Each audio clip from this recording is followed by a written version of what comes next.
Մեծարգո պարոն վարչապետ, ազգային ժողովի մեծարգո նախագահ, ազգային ժողովի հարգելի պատգամավորներ, սիրելի քաղաքացիներ, ուրախ եմ այսօր հանդես գալ 2024 թվականի բյուջեի կատարման մասին զեկույցով։ Նախ եւ առաջ նշեմ, որ բյուջեի հաշվետվությունը ոչ միայն կատարման, ոչ թե անձանց, այլ առաջին հերթին իրական խնդիրների մասին խոսելու առիթ է։ Բյուջեի հաշվետվությունը փաստերի մասին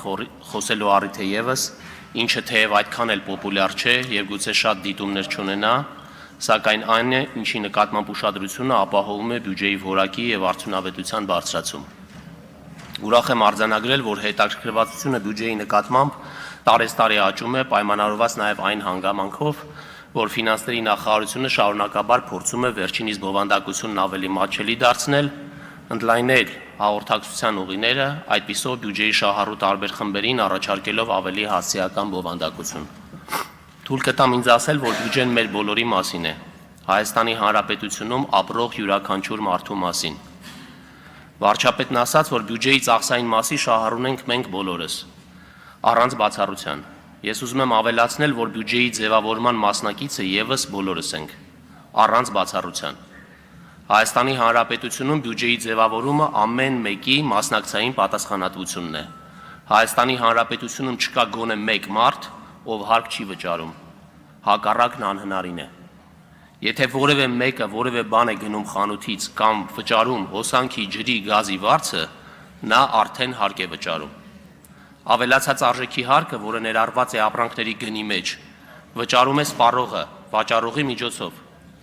Եկամտային հարկի զգալի մասը վճարվում է գործատուների միջոցով,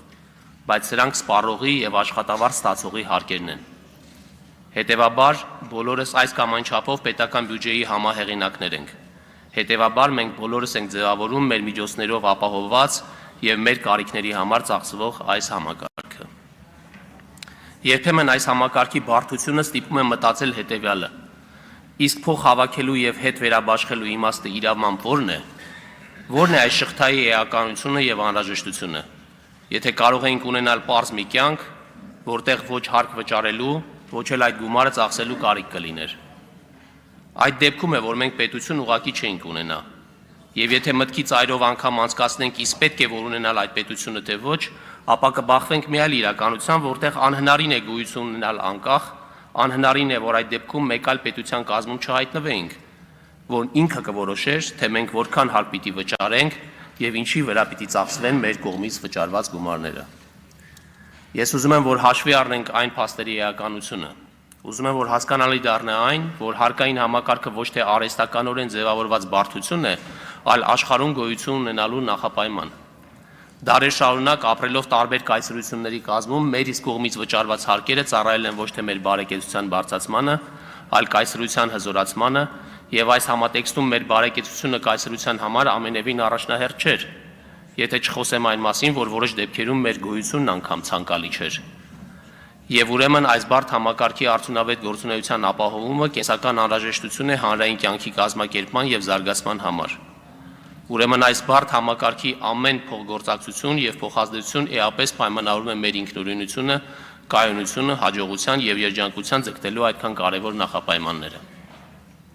Եվ բյուջեի վերաբերյալ քննարկումները հենց քիչ առաջ նշածից համատեքստում են ու այն մասին նաեւ, թե որքան մենք պետք է վճարենք, որքան պարկ պետք է վերցնենք եւ վերցած ինչպես եւ ինչի վրա պետք է ծախսենք, որ ունենանք մեր պատկերացրած Հայաստանի Հանրապետությունը։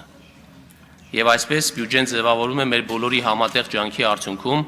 եւ որքան շատ ենք մենք վաստակում եւ սպառում, այնքան մեծ է մեր ներդրումը բյուջեի եկամտային մասի ձևավորման մեջ։ Հարստացիր եւ հարստացրու բանաձևը հենց սրան է վերաբերվում։ Եթե անգամ քաղաքացին իր ստացած եկամուտների մի մասը ոչ թե սպառում, այլ խնայում է, ապա դրա վերջնարդյունքը եւս Հայաստանի Հանրապետության տնտեսական պոտենցիալի բարձրացմանն է ուղղում, դառնում է ներդրում, որն այսպես թե այնպես բոլորիս բարեկեցության բաղկացուցիչ մասն է եւս։ Եվ այն քաղաքացին, որ ամենայն պատասխանատվությամբ եւ հոգատարությամբ է վճարում հարկերը, պետք է ամենայն մանրամասնությամբ եւ համոզվածությամբ նկատի, որ արդար դաշտ է գործում։ Վերջին տարիների մեր քաղաքականությունը հենց այս հիմնական նպատակին է ուղղված՝ վերականգնել արդարությունը եւ երաշխավորել, որ բոլորն են վճարում հարկերի իրենց հասանելիք մասնաբաժինը։ Սրա մասին խոսելը հեշտ է, սակայն փաստացի իրականացնելը ոչ թե բարդ, այլ ցավոտ։ Ասում եմ ցավոտ, որովհետև ինչպես այլ, այնպես էլ մեր հասարակությունում գտնվում են մարդիկ, ովքեր բոլոր հնարավոր մեթոդներով փորձում են խուսափել հարկ վճարելուց։ Ավելին, հարկ չվճարողին թվում է, որ իր գործարկած խարդախ մեթոդը հնարամտության արդյունք է, պարզ ասած շուստրիություն է, որը ոչ միայն ամոթ չէ, այլ նաև խիզախության դրսևորում է, չէ որ կարողացել է խաբել պետությանը, կարողացել է արտոնյալի կարգավիճակ սահմանել ինքն իր համար, դեռ մի բան էլ ոգևորվել դրանից։ Սա մեծ արատ է, չափազանց մեծ արատ, որը թուլացնում է պետության հիմքերը, թույլ չի տալի շարժվել այն ուղղությամբ, որը կապահովեր կայուն պետություն ունենալու առաջնահերթությունը։ Այս արատի հաղթահարումը գոնե ինձ համար շատ պարզ է։ Մեր քաղաքացիների եւ ձեռնարկատերերի հնարամիտ մեթոդները պետք է ուղղվեն նորարարությանը, արտադրողականության բարձրացմանը, գործիքների արդյունավետ կիրառմանն ու հնարավորությունների ընդլայնմանը եւ ոչ հարկեր թաքցնելուն։ Նա, ով օրական մի քանի հազար դրամ է փախցնում հանրության գրպանից, չի նպաստում նույնիսկ իր իսկ բարեկեցությանը։ Փախցրածի, գողացածի եւ թաքցրածի արդյունքում 1 կիլոմետր քիչ կառուցված ճանապարհը, 1 մարզադաշտի բացակայությունը, 1 խնդրի լուծման հետաձգումը ոչ միայն հանրության, այլ նաեւ առանձին այդ միավորի, գողացողի եւ իր ընտանիքի հաջողության, առողջության առաջ մղվելու խաթարումն է։ Օրական մի քանի հազար դրամ հարկ փախցնելը պատվաբեր չեն նույնքան, որքան պատվաբեր չեն գողությունը կամ դասական խարդախությունը։ Հատկապես շինարարության ոլորտում գործում են ինքնակազմակերպված խմբեր, որոնք ծառայություններ են մատուցում առանց հաշիվ դուրս գրելու եւ որոշ դեպքերում չունեն նույնիսկ գրանցված իրավաբանական անձ։ Հիշեցնում եմ, որ նման գործունեությունը համարվում է ապօրինի ձեռնարկատիրություն եւ այն քրեորեն հետապնդելի արարք է, պատիժը ընդհուպ ազատազրկում։ Ընդգծում եմ նորից, մեր պարտականությունը հարկային ստվերը կրճատելն է, ոչ միայն բյուջեի ֆինանսավորումն ապահովելու համար, այլ նախ եւ առաջ պարտաճանաչ հարկ վճարողների իրավունքները պաշտպանելու, հասարակության մեջ արդարության զգացումը ապահովելու եւ շոշափելի դարձնելու համար։ Հարկային վարչարությունը պետք է իր թիրախում պահի հարկային կարգապահության հարցը եւ ուրախ եմ, որ վերջին տարվա ընթացքում կայացած որոշումներն ու օրենսդրական փոփոխություններն այս իմաստով ընդլայնել են վարչարարության գործիքակազմը։ Վստահ եմ, թվայնացման եւ արհեստական բանականության գործիքների կիրառման ընդլայնմամբ հնարավորություն ենք ունենալու ավելի արդյունավետորեն բացահայտելու հարկերից խուսափելու դեպքերն ու կիրառելու համարժեք պատասխանատվություն։ Սիրելի գործընկերներ, վստահ եմ բոլորդ սպասում եք երբ եմ թվերի մասին խոսելու։ Հիմա խոսեմ Հայաստանում տնտեսական զարգացումների մասին։ 2024 թվականը Հայաստանի Հանրապետության համար տնտեսական աճի կայունացման ժամանակահատված էր։ 24 թվականին գրանցվել է 5.9% տնտեսական աճ, պայմանավորված հիմնականում ծառայությունների աճով։ Տնտեսական աճն ուղեկցվել է ներքին եւ արտաքին պահանջարկի աճով։ 2021-24 թվականներին Հայաստանի Հանրապետության տնտեսությունում միջինում գրանցվել է 8.2% տնտեսական աճ։ Հարկ է նշել, որ վերջին տարիների զարգացումների արդյունքում պոտենցիալ աճը եւս բարձրացել է նախկին 4-4.5% գնահատականի դիմաց այժմ գնահատվում է 5-5.5։ Արտադրողական մարդկանց եւ ձեռնարկությունների դեպի տեղեկատվական տեխնոլոգիաների ոլորտ ներհոսքին զուգահեռ պոտենցիալի բարձրացմանը էական նպաստում է ունեցել նաեւ պետական կապիտալ ծախսերի դերի եւ արդյունավետության շարունակական բարձրացումը։ Ընդ որում Լեռնային Ղարաբաղից բռնի տեղանված մեր հայրենակիցներին Հայաստանի Հանրապետության տնտեսական կյանքին արդյունավետ ինտեգրելու կառավարության ջանքերը եւս նպաստել են տնտեսական ներուժի բարձրացմանը։ 2024-ին 23-ի համեմատ 4.9%-ով աճել են մեկ շնչին ընկրող ՀՆԱ-ն,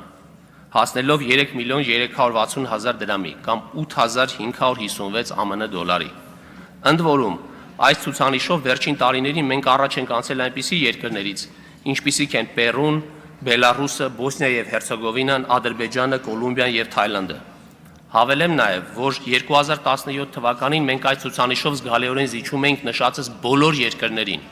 որովհետև մեկ շնչին ընկնող ՀՆԱ-ն կազմում էր 3869 ԱՄՆ դոլար։ Եթե նույնիսկ զտեմ դրամի արժևորման էֆեկտը դոլարի նկատմամբ, ապա 2024 թվականի ցուցանիշը միևնույն է ավելի կլիներ 17-ից 80%-ով։ Այս համատեքստում ամենակարևորն այն է, որ մենք աճում ենք ավելի արագ, քան աշխարհը միջինում։ Վերջին 3 տարիների բարձր տնտեսական աճը ուղեկցվել է բնակչության կենսամակարդակի բարձրացմամբ, որի մասին նաև վկայում են կենսամակարդակը բնութագրող հիմնական ցուցանիշների դրական դինամիկաները, այդ թվում աշխատավարձի,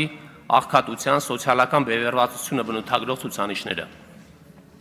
Հատկանշականն այն է, որ 2024 թվականին աշխատավարձերի եւ վարձու աշխատողների աճ է գրանցել տնտեսության գրեթե բոլոր ոլորտներում։ 2024 թվականին միջին ամսական անվանական աշխատավարձը աճել է 6.4%-ով, կազմելով 287.172 դրամ, իսկ վարձու աշխատողների թիվը 5.2%-ով, կազմելով 760.555 մարդ։ Աշխատավարձի աճին հիմնականում նպաստել են մեծածախ եւ մանրածախ առևտրի, կրթության, մշակող արդյունաբերության, շինարարության, ինչպես նաև ֆինանսական եւ ապահովագրական գործունեության ոլորտների աշխատավարձերի աճը, իսկ վարձու աշխատողների աճին առևտրի, շինարարության եւ կրթության ոլորտներում աշխատողների թվի աճը։ Տնտեսական այս դրական զարգացումներն արտացոլվել են նաև աղքատության ցուցանիշներում։ Մասնավորապես 2023 թվականին գրանցվել է վերջինիս 1.1%-ային կետով նվազում, զուգահեռաբար ուղեկցվելով նաև եկամուտների անհավասարության աստիճանական մեղմացմամբ։ Աղքատության խորության ցուցանիշը բարելավել է գրանցելով 0.3%-ային կետով նվազում։ Բացի այդ, ըստ աղքատության սրության, անհավասարությունը մնացել է հարաբերականորեն կայուն մակարդակում։ Դրական զարգացումներ են գրանցվել նաև բազմաչափ եւ հարաբերական աղքատության տեսանկյունից, համապատասխանաբար 3.4 եւ 0.9%-ային կետով նվազմամբ։ Ծայրահեղ աղքատությունը նվազել է 0.1%-ային կետով։ Ընդ որում, ընթացիկ դրական զարգացումները հնարավորություն են տալիս ենթադրել, որ աղքատության նվազման միտումը կկրի շարունակական բնույթ։ Հատկանշական մեկ այլ փաստ ևս։ Վերջին տարիներին զուտ արտահանումը զգալիորեն բարելավվել է։ Եթե 2011-17 թվականներին զուտ արտահանումը հնայում միջինում կազմում էր -16.5%, իսկ 18-21 թվականներին կազմել է -11.2%, ապա 22-24 թվականներին միջինում կազմել է -1.1%, որին զգալիորեն դրական նպաստ է բերել ծառայությունների արտահանման դերի բարձրացումը։ 2024 թվականին բյուջեի եկամուտները կազմել են 2 տրիլիոն 579 միլիարդ դրամ, որից հարկային եկամուտները եւ պետական տուրքերը 2 միլիարդ 391 միլիարդ դրամ, ինչը ցածր է եղել ճշտված պլանից 188 միլիարդ դրամով։ Արդյունքում հարկեր հնացուցանիշը կազմել է 23.5%, 2023 թվականի 24%-ի դիմաց։ 1001 մեկնաբանություն եղավ հարկերի հավաքման թեմայով, սկսած ֆինանսների նախարարության կողմից սխալ պլան կազմելուց եւ վերջացրած տնտեսության կոլապս գուժող լուրերով։ Թույլ տվեք պարզաբանել։ 2024 թվականին հարկեր հնանվազումը հիմնականում պայմանավորված է եղել ավտոմեքենաների ներմուծման նվազմամբ, ինչպես նաև այնպիսի ոլորտների դերի բարձրացմամբ, որոնք համեմատաբար ավելի քիչ հարկային մուտքեր են ապահովում, ինչպիսիք են օրինակ անշարժ գույքի հետ կապված գործունեության ոլորտը եւ արտահանումը։ Բացի այդ, հարկեր հնացուցանիշի վատթարացմանը նպաստել են նաև 2023 թվականին բանկային համակարգի շահույթների նվազումը, որի գծով շահութարկի վճարումները իրականացվել են 2024 թվականին։ Այս նվազումը արտացոլում է տնտեսության կառուցվածքի փոփոխությունը, մասնավորապես արտահանման դերի աճը, որը տնտեսական գործունեության առավել ցածր միջին կշռված դրույքաչափով է հարկվում։ Չնայած կառավարության ծրագրով նախատեսվում է 25% հարկեր հնացուցանիշ գնացել 2026 թվականին, սակայն այդ ճանապարհին կառավարությունը կենտրոնանում է հարկային համակարգի արդարության, արդյունավետության, ինչպես նաև տնտեսության մրցունակությունը մեծացնելու վրա եւ որևէ կերպ նպատակ չենք ունեցել ապահովել նախանշած հարկերի հավաքագրումը ամեն գնով, այդ թվում տերորի ենթարկելով մասնավոր հատվածին, ինչպես հաճախ անհիմն շահարկվում է։ Պետք է խոսեմ նաև հարկային քաղաքականությանը վերաբերվող հարցերից, քանի որ դրանք եղել են հանրության ուշադրության կենտրոնում եւ հնարավոր չէ դրանց անդրադարձ չկատարել։ Քննադատության հիմնական շեշտը դրվում է այսպես. քանի որ ունեցել ենք հարկերի թեր հավաքագրում, այժմ հարկերը բարձրացվում են, որպեսզի ամեն գնով ապահովենք բյուջեի եկամուտների հավաքագրումը։ Եթե այդպես լիներ, ապա հարկեր հնացուցանիշը չէր նվազի։ Հիշեցնեմ նաև, որ բոլոր փոփոխությունները, որոնք ուժի մեջ են մտել 2025 թվականի հունվարի 1-ից, չէին կարող որևէ ազդեցություն ունենալ 2024 թվականի հարկային եկամուտների վրա։ 2024 թվականի ամենաէական հարկային փոփոխությունները վերաբերում են շրջանառության հարկի համակարգին։ Նախագիծը շատ լայն քննարկման արժանացավ։ Այդ քննարկումների ժամանակ մենք նշում էինք, որ փոփոխությունների նպատակը ոչ թե հավելյալ հարկեր հավաքելն է, այլ այն, որ դրանք թիրախավորում են ստվերային շրջանառությունը եւ տնտեսական գործունեության պատշաճ փաստաթղթավորումը։ Փաստացի արդյունքները վկայում են եւ ապացուցում են, որ մենք ճիշտ էինք։ 2025 թվականի հունվար-մայիս ամիսներին շրջանառության հարկի մուտքերը կազմել են 34 միլիարդ դրամ եւ նախորդ տարվա ցուցանիշը գերազանցել են 24.6%-ով, ինչը բարձր է նախորդ տարվա աճից ընդամենը 8.1%-ով։ Փաստացի ապացուցում է, որ այն պնդումները, թե հարկային բեռը կրկնակի, եռակի կամ ավելի շատ բարձրանալու է, չի համապատասխանում իրականությանը։ Անցնենք ծախսերին։ Ակնհայտ է, հարկերի վճարման կարևորության մասին խոսելիս պետք է խոսենք այն մասին, թե այդ միջոցները ինչպես են ծառայում մեր բարեկեցությանը։ Ի վերջո հարկ վճարելը միակողմանի գործընթաց չէ։ Կարելի է ասել, որ հարկ վճարելով ես գնում եմ որոշակի ծառայություններ եւ իմ հարկ վճարելու պատրաստակամությունը կախված է այդ ծառայության քանակից եւ որակից։ Բյուջեի բովանդակային քննարկումը կարևոր է հասկանալու համար, թե մեր բոլորի կողմից վճարված հարկերը ինչպես են վերաբաշխվում սոցիալական տարբեր խմբերին,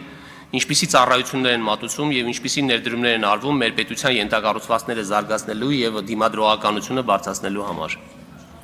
2024 թվականի պետական բյուջեից ծախսվել է 2 տրիլիոն 955 միլիարդ դրամ,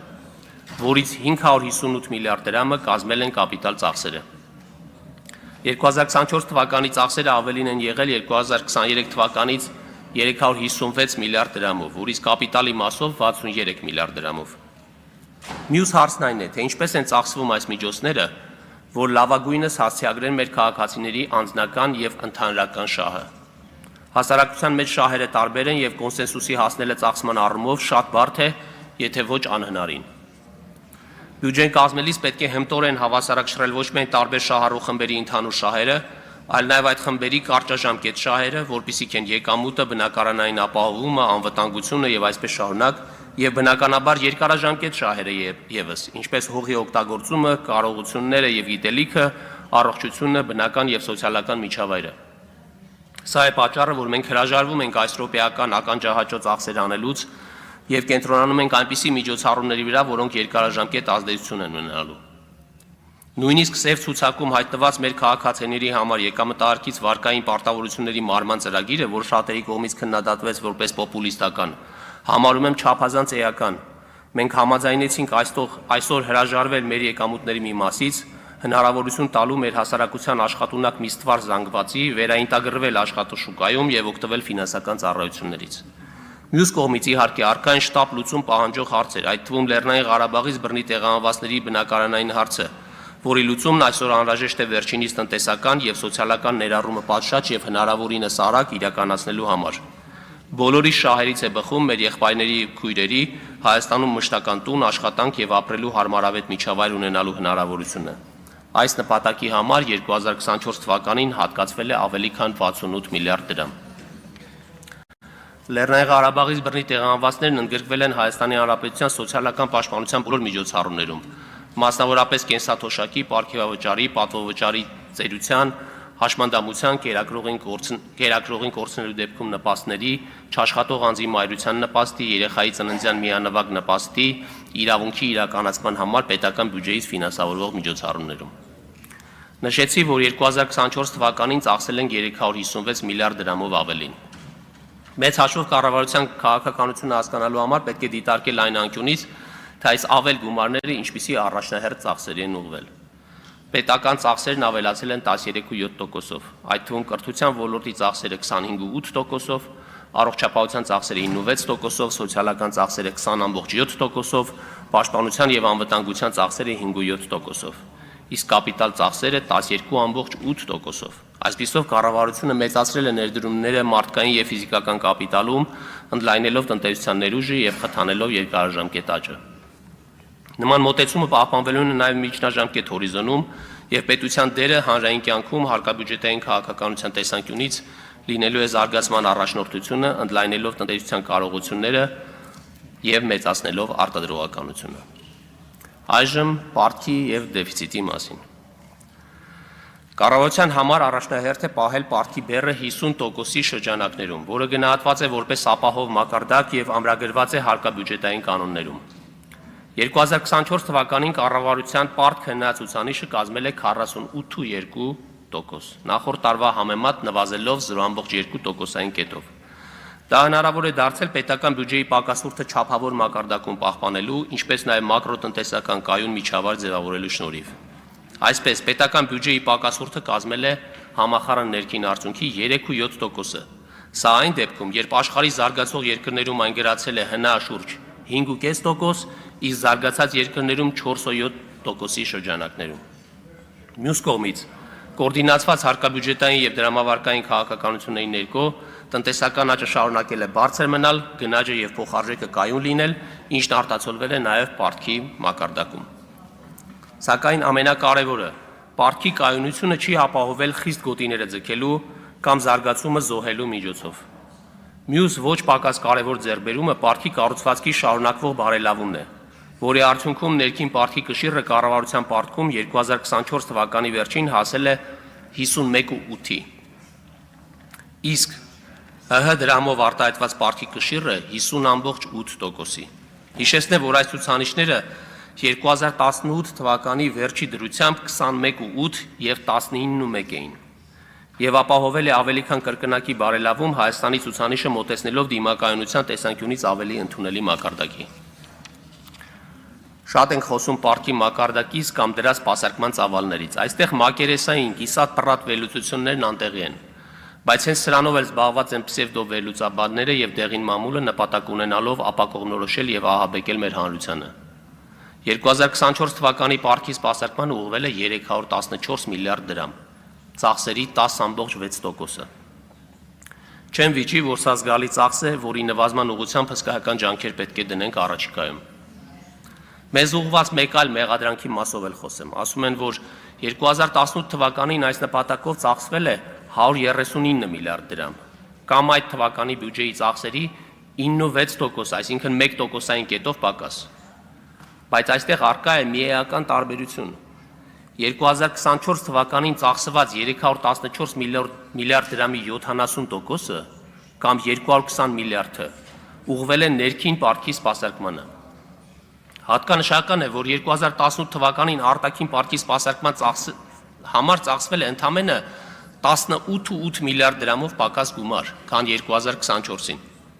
Տրամաբանական հարց է առաջանում, ինչ տարբերություն արտաքին թե ներքին պարտք է։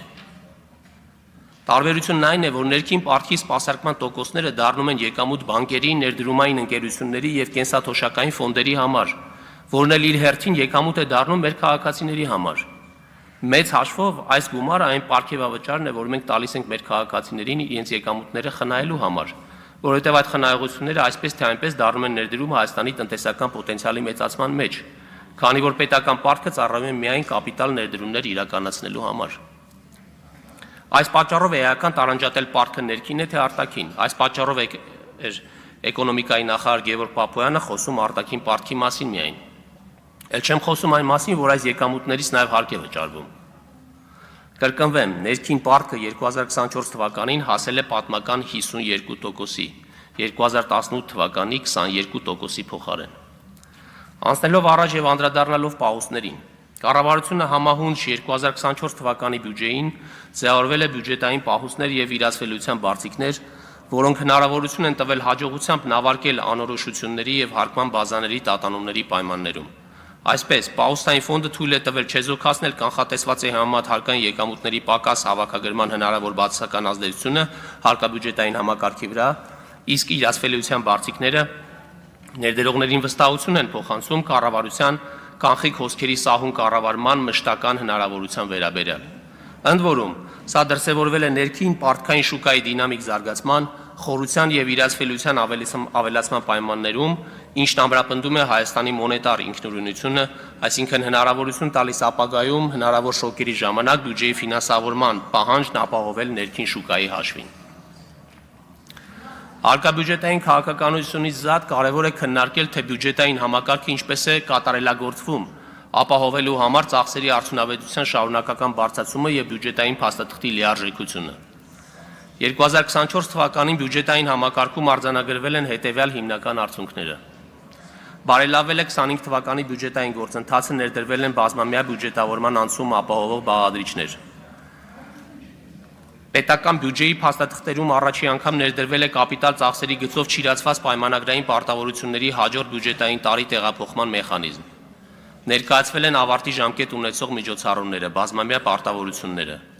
Բյուջետային տեղեկատվության ամբողջականության և թափանցիկության բարձրացման նպատակով իրականացվել է պետական կառավարման մարմինների կողմից տնօրինվող պետական գույքի համար վարձակալական վճարի արժեքի մոտարկում և ներառում բյուջետային փաստաթղթերում։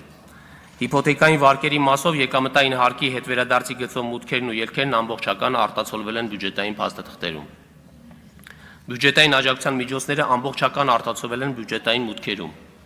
Վերանայվել և պարզեցվել են բյուջետային փաստաթղթերի ձևաչափերը։ Բարելավվել է ֆիսկալ կարգապահությունը, այդ թվում վերաբաշխումների զսպման արդյունքում տարեցտարի նվազում են վերաբաշխումների վերաբերյալ որոշումների քանակը։ Վերանայվել են ծախսերի վերաբաշխման կանոնները, արդյունքային ցուցանիշները սահմանվել են կիսամյակային կտրվածքով, նվազեցնելով դրանց վերանայման արդյունքում վերաբաշխումների կարիքները։ Բյուջետային ծրագրերի արդյունավետությունը բարձրացնելու նպատակով ներդրվել է ծրագրերի գնահատման գործընթաց։ Ներդրվել է մասնակցային բյուջետավորման գործընթաց։ Անցյալ տարի Հայաստանի Հանրապետության 4 համայնքների բնակիչներ հնարավորություն են ունեցել նախաձեռնել և անձամբ քվեարկել իրենց համայնքում կարևորություն ունեցող ծրագրերի իրականացման համար։ 2025 թվականին այդ համայնքների թիվն արդեն 21 է։ Հարգելի գործընկերներ, բյուջեի քննարկումը կարող է և պետք է դառնա մեր հանրության ամենակարևոր բանավեճերի հարթակներից մեկը, որտեղ քննարկման առարկա է ոչ թե պատրանքների, այլ իրական Հայաստանը իր իրական խնդիրներով և հրատապ անելիքներով։ Մեր անելիքները ճիշտ հասկանալու և սահմանելու համար չափազանց կարևոր է իրական աշխարհի մասին ճշմարիտ պատկերացումներ ունենալ։ Ավելի հստակ, իրական Հայաստանն էական է դիտարկել իրական աշխարհի համատեքստում։ Տարիներ շարունակ գտնվելով ֆիզիկական շրջափակման պայմաններում հաճախ մեր մտածողությունն էլ է կրել այդ փակ շրջանի ազդեցությունը։ Արդյունքում մենք մեր խնդիրները դիտարկել ենք մեր տան, բակի, աչքին երևացող տարածքի մակարդակում։ Եվ թե մեր խնդիրները կոնկրետ են, վերաբերում են հենց մեզ, սակայն դրանց մեծ մասը կապ ունի արտաքին աշխարհի հետ։ Այդպիսի խնդիրներ առկա են զարգացվածության մեր մակարդակն ունեցող շատ երկրներում կամ վաղուց արդեն հաղթահարված են երկրների մյուս մասում։ Չնայած այն հանգամանքին, որ լուծումները պետք է նախ եւ առաջ փնտրենք ինքներս մեր մեջ, կարևոր է նաև աշխարհի փորձի ընդունումը։ Ուսումնասիրելով աշխարհն իր փորձառության համատեքստում մենք ոչ միայն մեզ ավելի խորապես ենք ճանաչելու, այլև նաև գտնելու ենք նոր լուծումներ այն դժվարությունների համար, որոնք թվում էին անհաղթահարելի այնքան ժամանակ, քանի դեռ տեսադաշտից դուրս էր աշխարհի ավելի մեծ պատկերը։ Պետք է հաշվի առնել, որ աշխարհը թևակողել է տուրբուլենտ մի ժամանակաշրջան, որտեղ նախկին բանաձևերը այլևս կենսունակ չեն, իսկ նոր բանաձևերը դեռևս անհայտ են։ Կլիմայի փոփոխությունը, հասարակությունների ծերացումը և աշխարհի ռազմականացումը հսկայական վտանգներ են, որոնք անմիջականորեն ազդում են ֆինանսների վրա,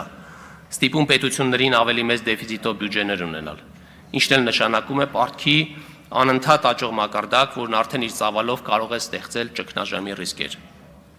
2024 թվականին աշխարհի խոշոր տնտեսությունների աճերը դանդաղել են, գլոբալ լոգիստիկ շղթաները խաթարվել, իսկ սակագնային պատերազմներն էլ ավելի մեծ անորոշություն և մշուշոտ հեռանկար են խոստանում։ Միաժամանակ տեխնոլոգիական առաջընթացի աննախադեպ տեմպերը և արհեստական բանականության ներմուծումը մեր առօրեական մի կողմից բազմաթիվ հարցեր են առաջ բերում ապագայի աշխատանքի և մարդկության զարգացման մարտահրավերների առումով և մյուս կողմից բազմաթիվ հնարավորություններ են ստեղծում տնտեսության նոր ճյուղերի ի հայտ գալու և տնտեսության զարգացման նոր թափի առումով։ Անորոշությունը, որի մեջ մենք ապրում ենք, պետք է անգործության պատճառ չդառնա։ Հակառակը, վստահ եմ, որ որոշակիությունը հենց արագ գործելու, խիզախության, համառության, համախմբվածության արդյունքում է հնարավոր։ Բաց չթողելու համար որոշակիանալու հնարավորությունը մեր անելիքները պետք է հստակ լինենք։ Հենց այս տրամաբանությամբ էլ առաջնորդվում ենք։ Մեր անելիքները հստակ են՝ բարձրացնել տնտեսության արտադրողականությունը, դիվերսիֆիկացնել արտահանման շուկաները և մեծացնել տնտեսության բարդությունը։ Հարգելի գործընկերներ, սիրելի քաղաքացիներ, այն ճանապարհը, որով գնում ենք, հեշտ չէ, սակայն այն լավատեսության ուղենիշներով է ընդգծված։ Եթե մենք վճռական լինենք մեր գործողություններում, համախմբված և հավատարիմ մերից որդեգրած արժեքներին, կարողանանք, հաստատ կարողությունը կունենանք կառուցելու այն հզոր պետությունը, որտեղ հանրությունը կլինի հոգատար, իսկ անհատը երջանիկ։ Վստահ եմ, ճիշտ որոշումներ կայացնելու արդյունքում Հայաստանի Հանրապետությունում առկա հսկայական ներուժը ծառայելու է երկարաժամկետ առաջընթացին և երջանկության նյութականացմանը։ Շնորհակալություն։ Շնորհակալություն, հարգելի պարոն նախարար, հարցերի համար հերթագրում։